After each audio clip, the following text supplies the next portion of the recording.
Hi everyone, I'm Tony Ross. I'm Max 98.3. Pleasure to be here. I've been covering Marshall County sports for over 25 years. Awesome. Okay, so let's go ahead and just start from the beginning. Where did your interest in sports start? What was your childhood like as far as sports are concerned? I started getting into sports at the age of 7. I thought I was going to become a Major League Baseball player, but that didn't quite pan out, and I knew that probably wasn't going to be the case at the age of 7. But I was a diehard Cub fan, and the one thing that I remember the most about my childhood was getting home as quick as I could from school to turn on the Cubs game on WGN and hear Jack Brickhouse. And Jack Brickhouse was the Cubs play-by-play announcer at the time, along with the kid Lou Boudreau and Vince Lloyd. And I always loved listening to their game simply because they made it fun. And it was something that I needed to go home and be part of. And I've always took that. When I realized, the second best thing to be part of a Major League Baseball team or whatever the case was going to be was become the announcer. And so that's what I did. And I knew right then at the age of 7 I was going to become a sports announcer.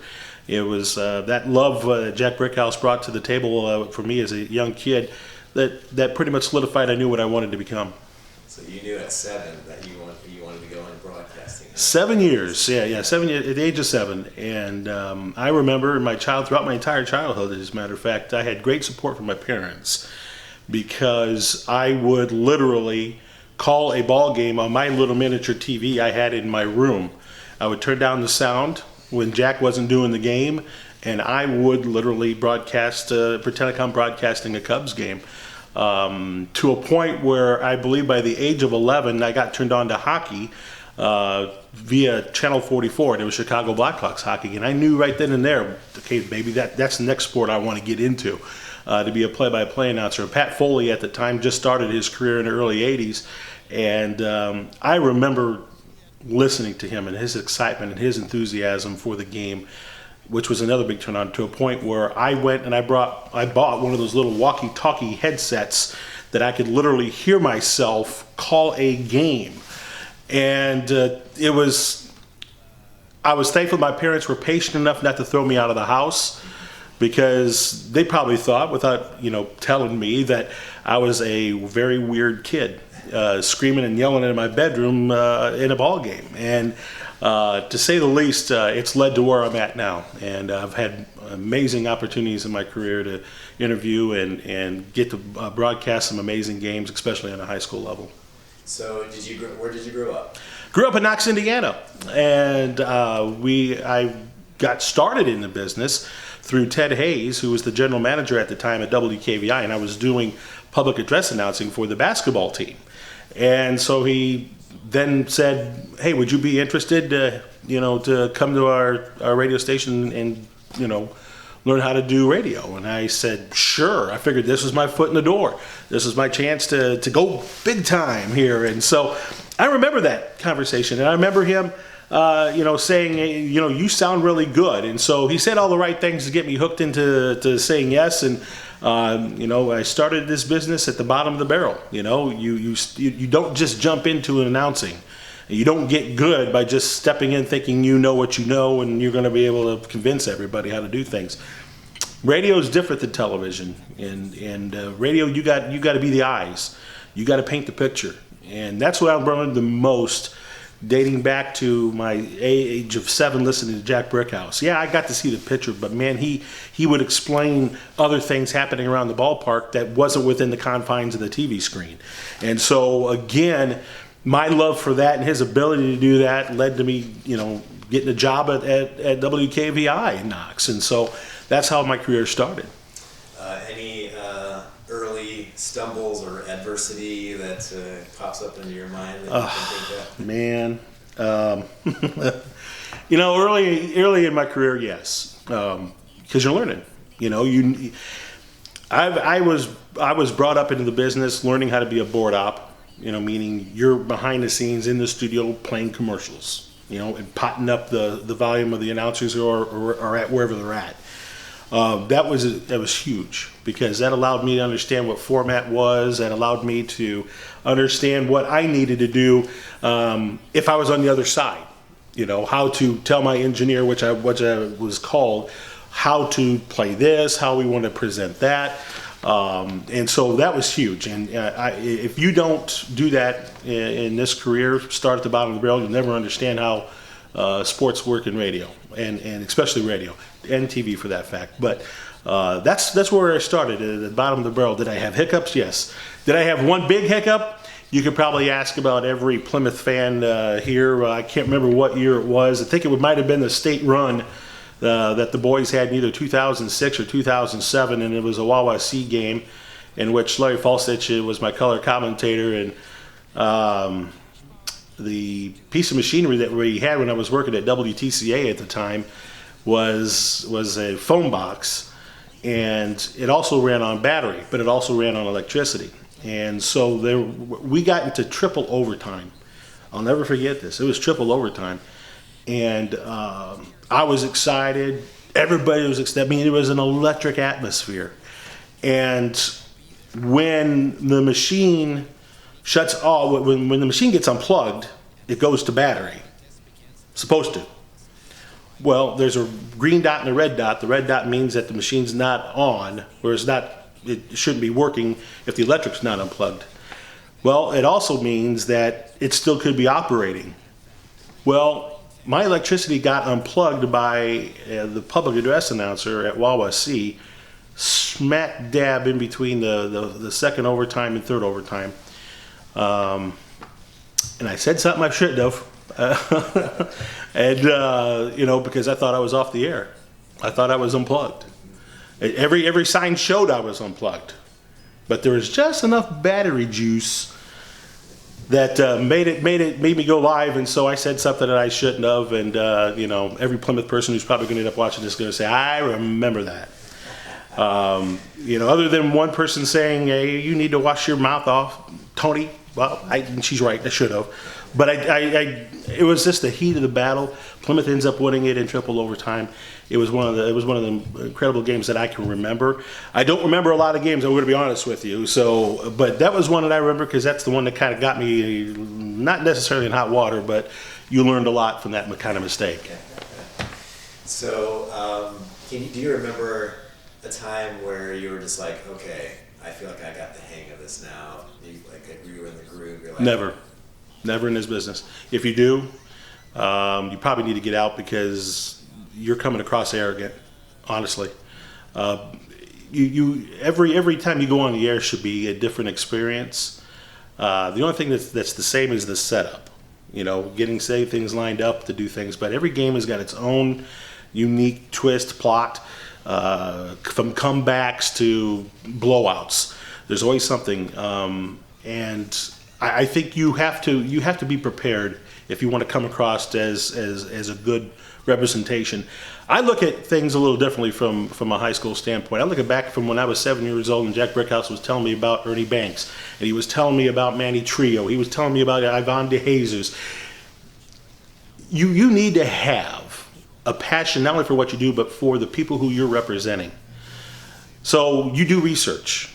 And if you don't do research so I've taken that particular aspect of it and try to make sure I represent the kids as best as I can, the program as best as I can. I go to practices every day almost, and I've been doing this for years now, because that gets me in, and the coaches have appreciated that I do that little extra time to do it. But then I can relate to the folks who don't get a chance to go to the practices, don't get a chance to hear about the 4.0 GPA of Johnny Smith, who just hit a game-winning shot 2 nights ago. Those little things. If you don't go in prepared, then you're just part of everybody else who wants to just do it just to do it. I'm not like that. I take it serious. It's a job that I take serious, because I want to represent the programs and the kids the best I can. I spend 3 hours per team for every broadcast I do. So there's a lot of research that goes into do it. Do I overwork it? Yes. But if there's times in a ball game I'm going to need to come back and talk about how Ethan Britton Watts in his last 5 games has hit double digits scoring 20 points each of those 4 games. That kind of tidbit stuff, because it's interesting. You want to know about these kids and what accomplishments they're doing. And if you shortchange that, then you're shortchanging the broadcast, you're shortchanging the listeners. So yeah, I try to go as much in detail and resourceful as much as I can. All right. So how do you research? What kind of stuff do you get into? We get there's plenty of resources out there, but to me, my job's about relationships, which means I go to practices, I talk to the kids, I get with the coaches. They supply me stats, and which helps me prepare. And so there's a lot of avenues that you go through. There's websites that are available that you can use for stats and other things. So it's all of that encompasses my broadcast that I try to include when I just do other things other than just calling the play-by-play of the game. So how do you choose, which game how many games do you normally do a week, and then how do you choose which games you're going to do? When I used to be working over at WTCA, they do strictly Plymouth games, and I worked there for almost 20 years.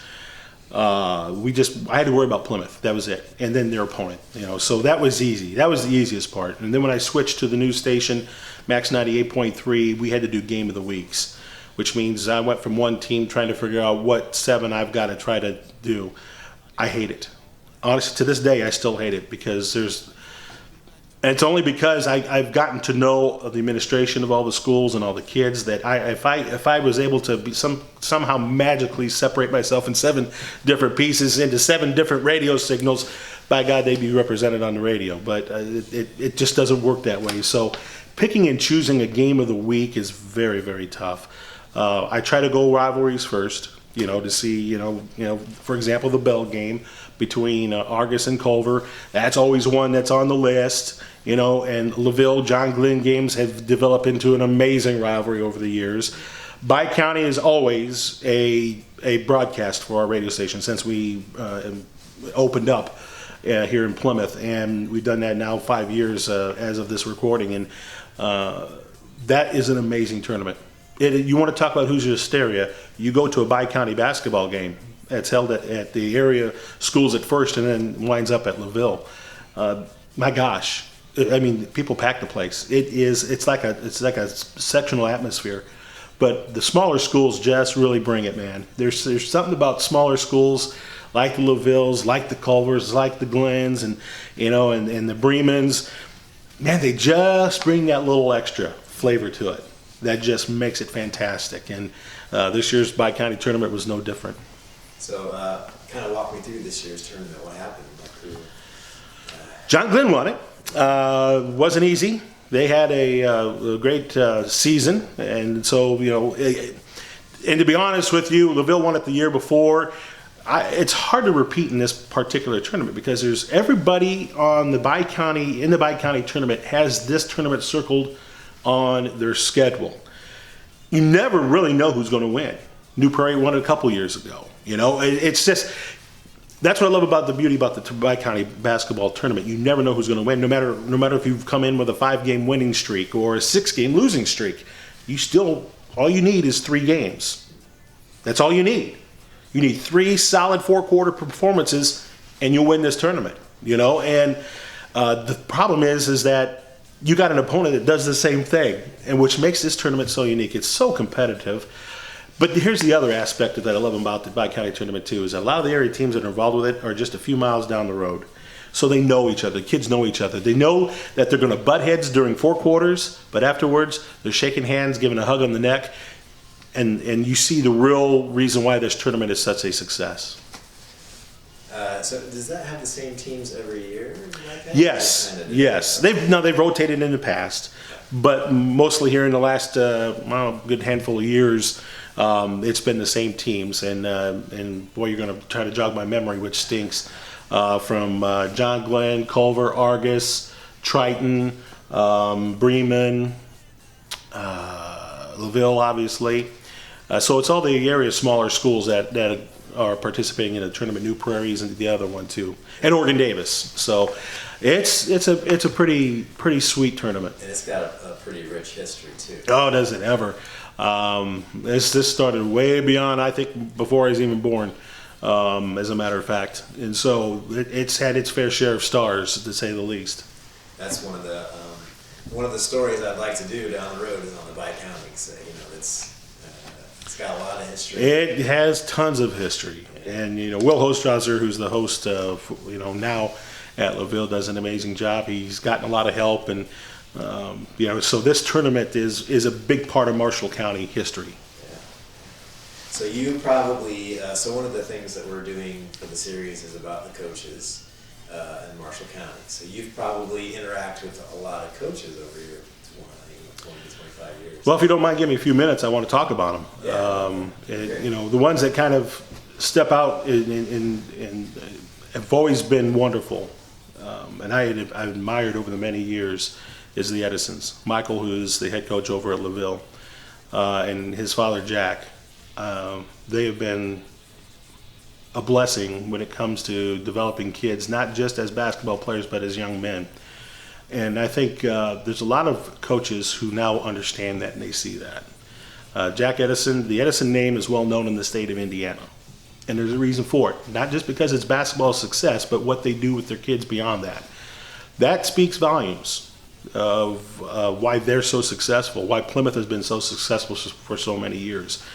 So working with Michael, working with Jack, and just two amazing coaches. And X and O's to the max, but if you're going to play for them, you're going to bring effort, not just in the basketball game, but you're going to bring effort in practice, or you will sit. Better yet, you may not be on the team.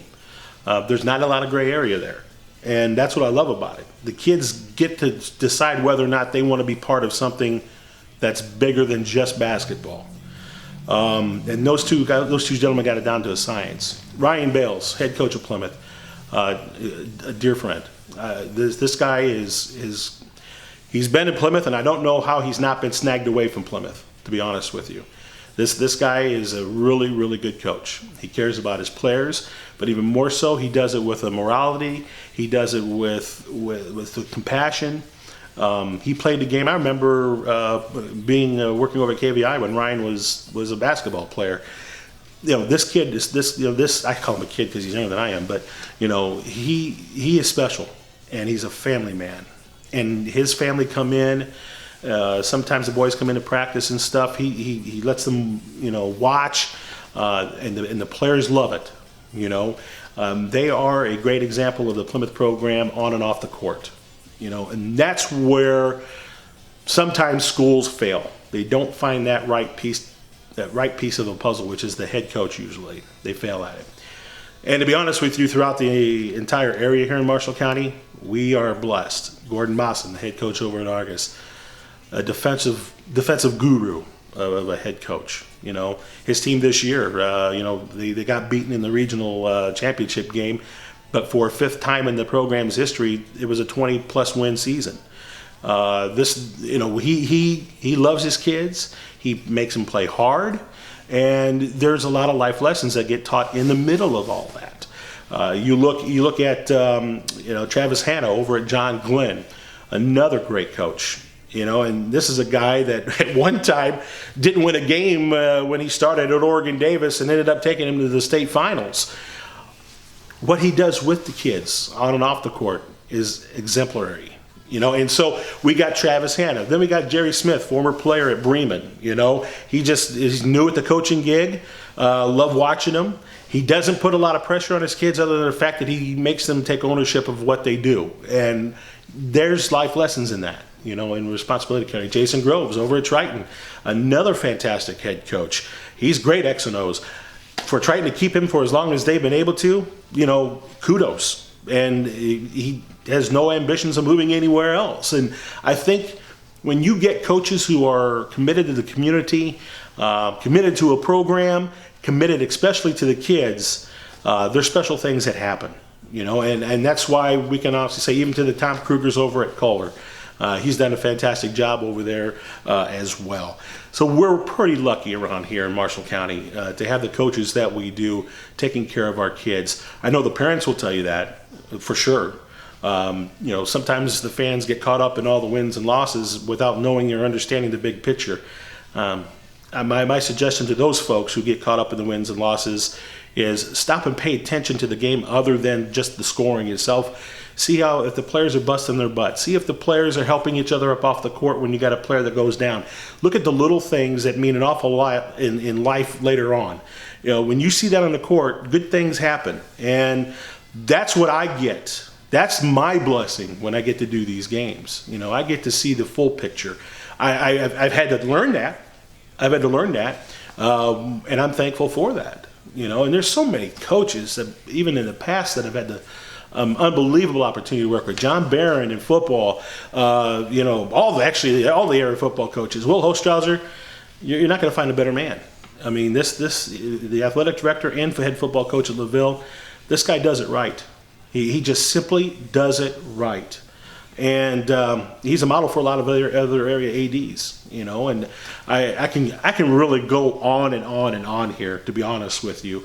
We are just blessed in this county to have some great coaches, especially present and past.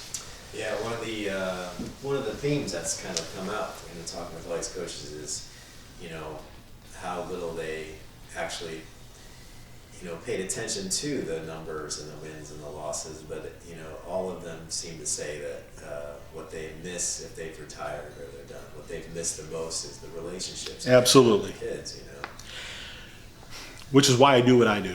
Which is why I think I get along with all the area coaches. I'll just give you an example. Yeah, this past Saturday I did the Argos regional. Basketball game. It was game 1, and they were taking on Covenant Christian. And it happened to be my birthday. So we take a break, and next thing you know, I'm hearing the Argos student body, singing happy birthday. And I didn't catch it the first couple seconds until I looked down to see if who they were singing happy birthday to, and it was to me.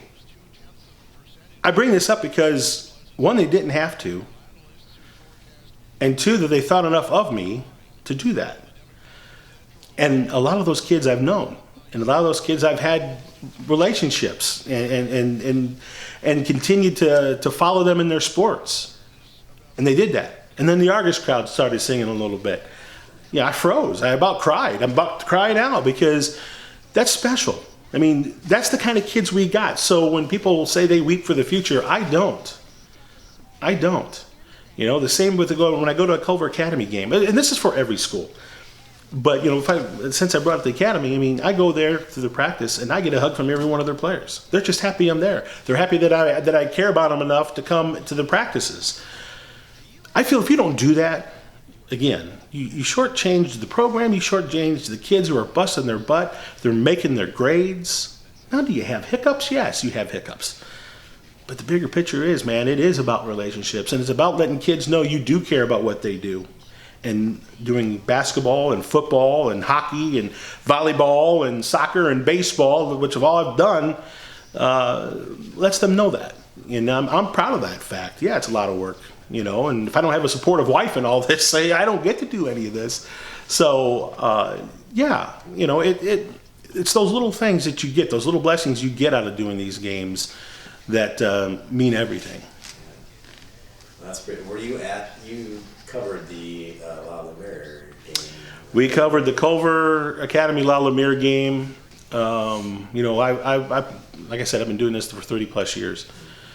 There are performances that you sit back and, when you watch a game, man, that team's just top notch.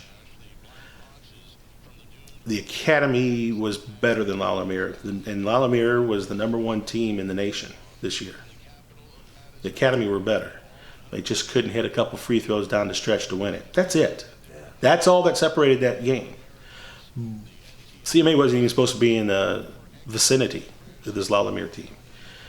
And the life lesson out of that is that when you're told that you can't do something, prove that you can do it. Coaching staff knew the Eagles were going to have a good shot of winning. A lot of people were not. and they were just 2 free throws away from making everybody look ridiculous. You know, that's I was at the game as well, and that has to be the loudest crowd that I know. I mean, it's a smaller gym, you know, but Yeah. that was just. Fleet Gymnasium at the Academy is a special little gym. It reminds me a lot of Walkerton. Only Walkerton's bigger, but the sound is loud, and I love it. I just, you know, my producer kind of gets on me sometimes saying, "Hey, turn the noise background down." No, you know, people will be able to hear me enough, but I want people to hear the excitement of it too, man. And you know, and that's the beauty of it. I mean, we try with us, and you know, Lenny Dessau, our general manager, does a great job and let me handle what we need to handle and to make a broadcast sound good. But we're both on the same page. We want the quality to be good because it's out of respect for the kids. And I know I'm sounding like a broken record with this, but it truly means everything because I want it to be the best for the kids when they look back or listen to one of our audios of our broadcast. They can say, "Man, that was fun. I remember that game, and I'm glad Tony was part of it." So you've seen a lot of great coaches pass. What are some of the great, and I'll give you a second to think about it, what are some of the games that kind of stick out to you immediately? I knew you were going to ask me this, and my problem is my memory is so bad.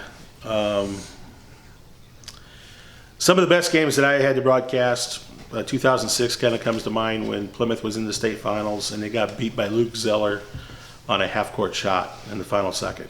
So walk me through that game. Well, that was a back-and-forth game, and Plymouth was playing so well. Gosh darn it, they really deserved the win because Luke Zeller's team they were picked to win rather handedly, and Plymouth just would not go away, you know. And Kyle Benge was part of that reason why.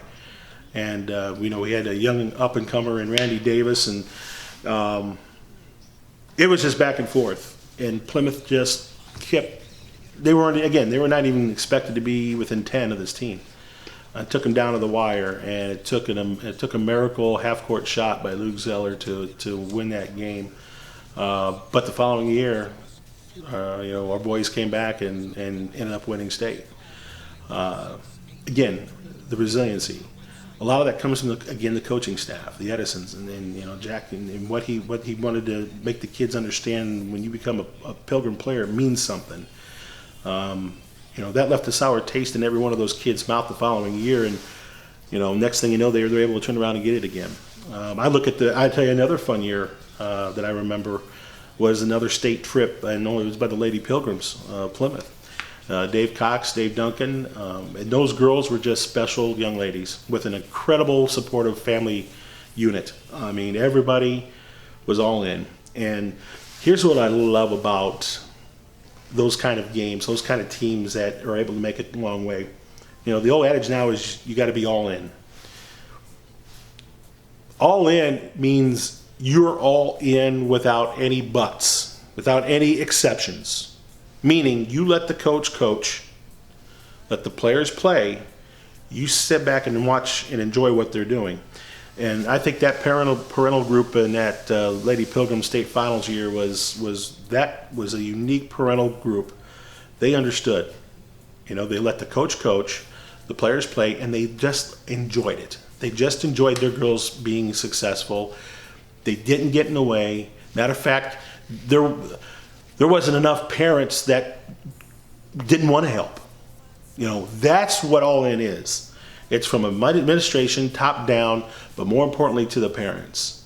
You know, so many times now in today's game, we're seeing videos of parents getting into fights, parents mocking a coach, just doing things that are not all in. It's all one. And that's too bad because you're missing life lessons, lessons that your kids should be learning through sports. Whether it be basketball, football, hockey, doesn't matter. But those teams stood out. The Argos girls state team, there's another great example. When they went down to state, everybody was all in. Coach Teal coached. The parents asked whatever they needed to be done. It got done. The players played. They got to state. And for those who have never had a chance to go to state, it's an incredible ride. It is something that you should shoot for every single year because it's done pretty darn special. on state finals week. And kudos to the IHSAA for that. But, those are I remember even back when Oregon Davis went to state, was part of that. And, everybody was in. All from the parents to the student body to the administrators to other communities.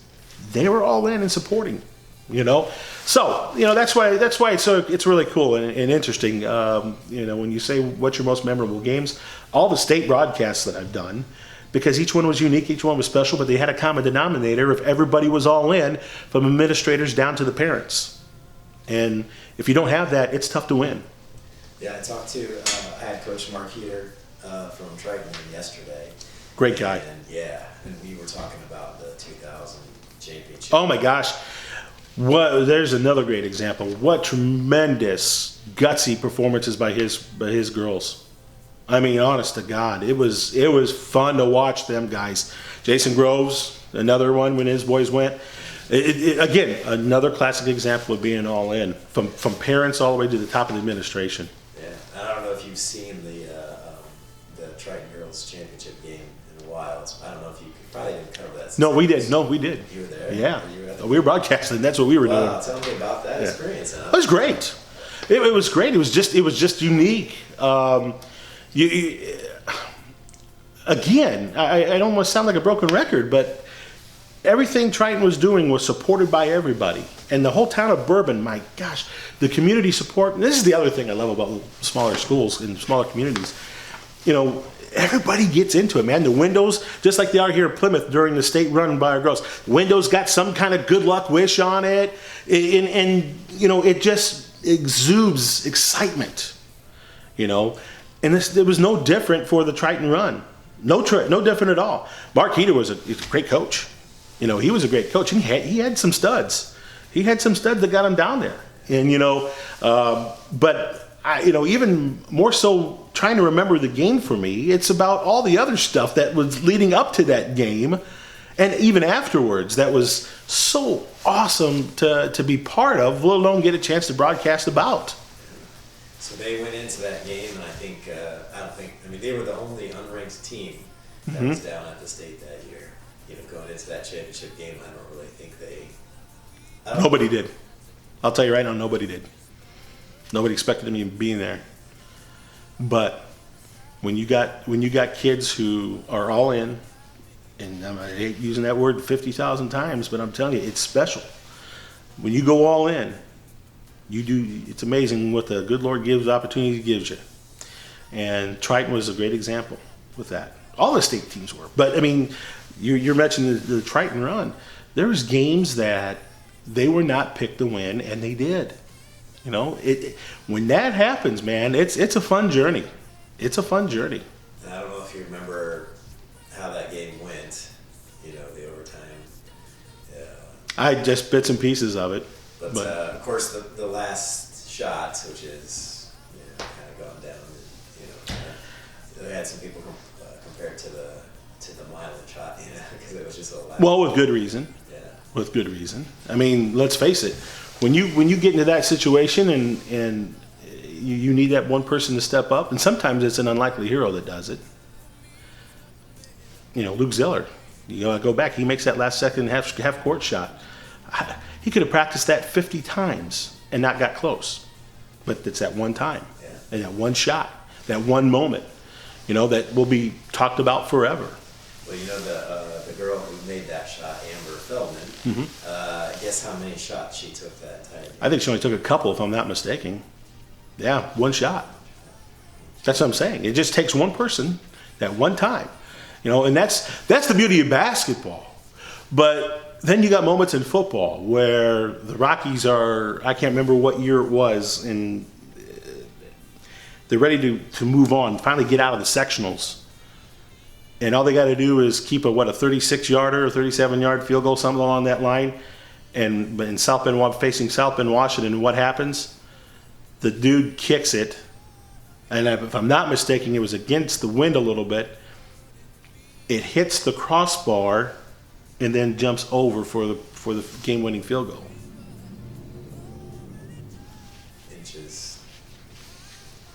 that's the beauty of this. That's the beauty of high school sports too, and to see how the reactions happen afterwards. I got to admit, I'm a homer. I am. I'm a homer because Jack Brickhouse was a homer. Harry Carey was a homer. They made a connection with fans, and that's why I try to do what I do. If you ever listen to my broadcasts, I try to make a connection. I try to make these kids, my listeners who probably never heard about any of these kids, say, wow, I'd like to meet them.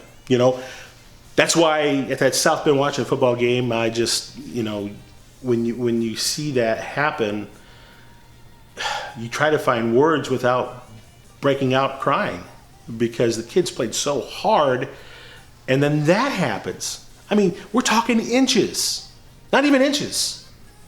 The elements were right for him to miss it. We even go back to the Bremen semi-state this past year, broadcasting that game. Again, a game that Bremen was not supposed to get close. They were 16 seconds away from winning it. And because of some poor time clock management by their opponent, by the school who were running the clock, they end up losing in 16 seconds. But the other team finished to get the game-winning field goal with 1 second left. It's tough to recover. It's tough because I love the programs. I love the Bremen program. I love the Plymouth programs. I love these kids. To try to do it like they would in a network broadcast, I can't do it because my heart breaks when something just doesn't work out at the last second. Because I've been at every practice. I know these kids. I know they tell me everything about their personal life. Some I try to tell them they need to quit. But anyways, I think it's my position is a unique position. I'd like to think that it was the same kind of thought process as a Jack Brickhouse, as a Harry Carey. Because today's announcers, they don't make connections. They don't make connections unless you're on radio and you're listening to the hometown call from a radio station. Bears broadcast, Jeff Toniak does a great job, but he's a homer. But he's a professional homer. He knows that he needs to also promote the other team. That's what I try to do as well. But I don't hide my colors. And when it's Triton versus Culver or Triton versus Bremen or Plymouth versus Glen, I'm using my broadcast. You'll tell I'm rooting for both. Because that's the way it should be. The kids need to be promoted like that. Working hard. Yeah. So you got some notes there. Those notes are just things that jog my memory if I needed to. Some past players that I still have dealings with. I'll tell you what another blessing it is in doing my job here, covering Marshall County sports, is that once these kids graduate, that were players, former athletes, time flies. And so 4 years down the road, 5-6 years down the road, they come back and they watch a game at their hometown, and they still remember you. So they come up, and now you got these players who have got a family, and you're thinking, oh my gosh, it's wonderful. Makes me feel old, but it's wonderful. And that's the other beauty about it. Getting a chance to do things on a high school level. You get to see our kids grow up. Take those life lessons that they learned from their coaching staff, and now here they are. They got a beautiful family. They're back home. Some are back home. Some make just trips, special trips to come watch a game. So it's great. It's outstanding. Yeah. You mind if I take a look and see if there's anything? Oh no, yeah. Okay. I'm not gonna promise I remember any of all my stuff. So. Were you around for that 81-82 championship? No, but I will tell you, I got to meet Rick Derf, who was the play-by-play guy at the time on TCA radio, and I got to sit down and pick his brain, and I got to hear the tapes of him, and he's a special guy, and I can't wait. I'm going to have an interview with him before too long, I guess, coming up, and we're going to talk about that. And talk about what his approach was to calling the game. And I will tell you, him and I are on the same playing field when it comes to being a homer and representing the kids, because that's what you're doing. And to me, that makes me feel good knowing that people kind of have put me in that same category, because him and Corky Lingle were highly regarded in Plymouth, and big time radio, they always called it. They meant a lot to a lot of folks, and so I like to think that if I can spread a little legacy in that department too, then I'm doing well. But the other aspect of it is I've also got to meet the Pete Buchanans, the Scott Skiles. I've got to meet a lot of former players that just bleed Pilgrim red and white, and that's a beautiful thing. That's how you know your coaching staff's made a difference, is when you got alumnus that are coming back, wanting to come back, and talk about those old times, talk about those state final appearances, those the 1977 football team that won, going undefeated, and you sit back and you just marvel at the stories, which are very similar to some of the other teams that we just talked about with their success going down to state. It was just different times, obviously, with different regulations, but the relationships were the same, and I love it when the Big Red Open comes out every year in August, and I get a chance to play in, and I'm usually golfing with the Tom Flynn's and the Pete Buchanans, and getting to hear these amazing stories, and you just sit back and you go, wow, this is awesome. This is what it's about. This is how programs need to be ran. When you have guys coming in who now well into their 50s and 40s and 50s and even 60s and even later in some cases come back and still remember, what happened back in their playing days. You've done something good. You've done the right thing along the line as a coach and as a program.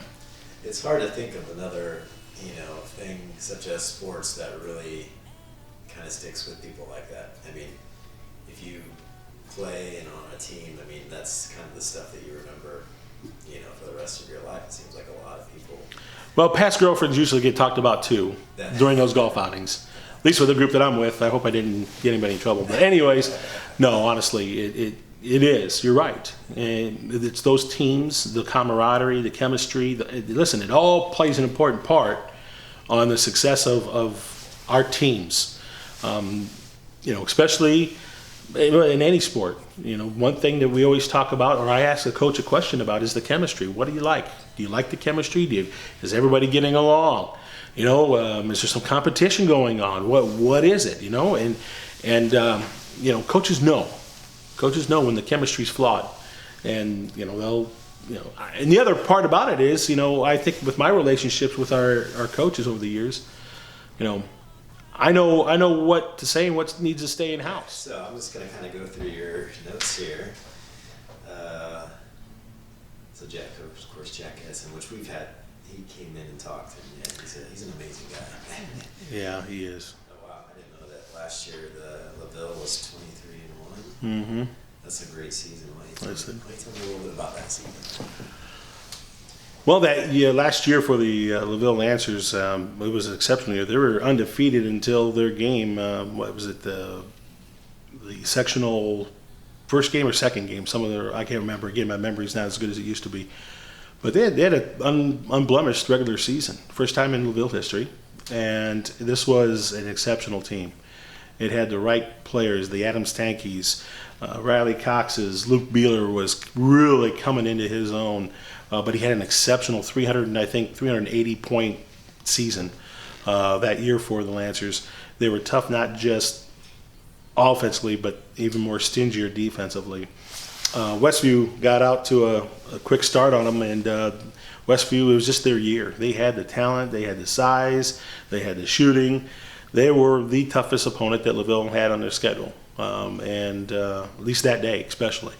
So, it's a lot of pressure. And I asked Michael this. I remember asking Michael this. I asked him, so you're undefeated. What stock do you put into that? And he's like going, well, it's in the back of your mind, but it's what we do day to day. How do we approach our next day? And that starts from practice leading up to game. That's why LaVille was so successful. They didn't let the 23-0, regular season record, the undefeated record regular season, be a part of their equation of what they did in the ball game. It's how they got better each and every day that led them to where they're at. Great example of how, us as individuals need to take things day to day as opposed to worrying about what's to come. That's what I'm talking about with life lessons and how these high school kids can learn. Again, Jack and Michael are just two outstanding individuals, and I don't know what people are in their own religion, but I think faith is pretty important. It is for me at least, and when you got two guys who know what it's like to believe, and then try to translate that into believing in yourself and make that connection, special things happen, and it did that year. Undefeated, yeah, that's pretty amazing.